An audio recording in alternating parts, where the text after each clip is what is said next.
Bakıda 2,4 milyon manat dəyərində park inşa edilir. Bakının Nəsimi rayonunda yeni park salınması ilə bağlı layihə smeta sənədlərinin hazırlanmasına sərf olunacaq vəsaitin həcmi açıqlanıb. Məlumata görə yeni park 28 may küçəsindən The Ritz-Carlton Bakı otelinə qədər olan 12 hektar ərazidə salınacaq. Bakı Şəhər İcra Hakimiyyətinin Bakı Şəhər Əsaslı Tikinti və Təmir Məhdud Məsuliyyətli Cəmiyyəti artıq yeni istirahət parkının salınması ilə hazırlıqları başa çatdırıb.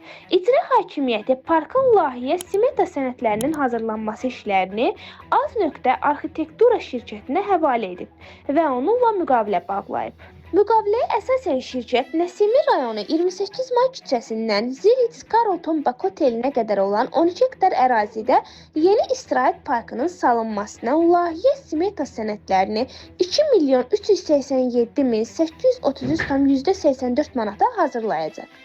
Media TV Azmedia qrupu xatırladır ki, bu barədə İqtisadiyyat.az Bakı Şəhər İcra Hakimiyyətindən məlumat əldə edib.